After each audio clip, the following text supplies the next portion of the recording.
All right, let's get a check of the weather forecast. Here's video of some rain falling this afternoon. This was shot on the Billy Graham Parkway about mid-afternoon.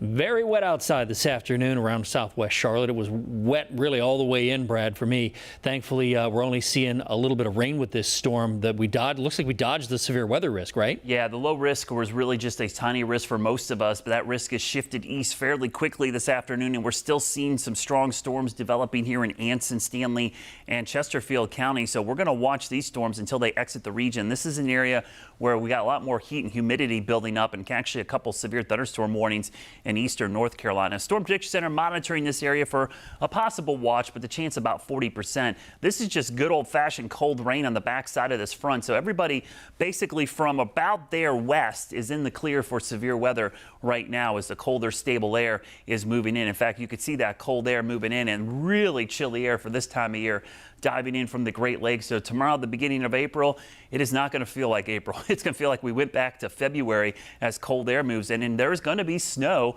in the higher elevations of the North Carolina mountains. That northwest flow above 3,500 feet near the Tennessee line is really going to cool things off. And with high pressure building in both Thursday and Friday night, we're going to see a substantial freeze in many locations. Growing season has started, and so many locations are going to see that temperature drop to about 28, 29 degrees for maybe a couple of hours on really Thursday night into Friday morning, and again Saturday morning, possibly even a frost on Easter Sunday in the morning as well. That northwest wind will clear the clouds out quickly, so we'll see sunshine. That's the good news both tomorrow and Friday, but it is going to be chilly as temperatures struggle to get out of the 40s in many locations with full sunshine, which is really saying something for this time of year with the higher sun angle.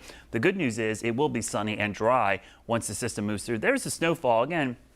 Most areas will not see much of anything, but you get above about 3,500 feet in the Smokies, Roan Mountain Beach and Sugar Mountain, up towards Grandfather Mount Mitchell. Those will be areas we'll watch. You see all the freeze warnings in effect to our west.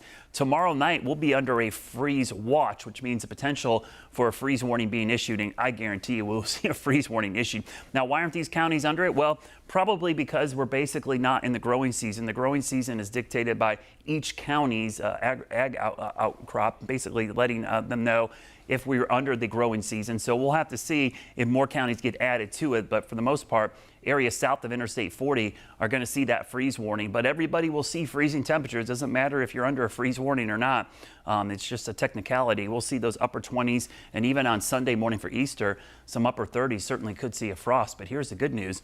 No rainfall. So we're going to be dry, even though temperatures are going to be cool going into the weekend. Pollen-wise, a tree pollen starts to recover after the rain today. It will start to jump back up Thursday, Friday, but by Saturday, we'll be back into the high range. So tomorrow, these aren't the lows. These are the highs tomorrow in the mountains. We're going to see temperatures in the low to mid 30s, going to feel like winter, upper 40s across the foothills here in the Piedmont. Again, a struggle to even get back to the low 50s. We'll spend most of the day in the 40s, mid 50s to the southeast. Now, this is going to be a cold snap starting into the weekend, but then it recovers pretty quickly about Easter Sunday. And look at next week, just beautiful weather, wall-to-wall sunshine with temperatures climbing back into the upper 70s, close to 80 degrees.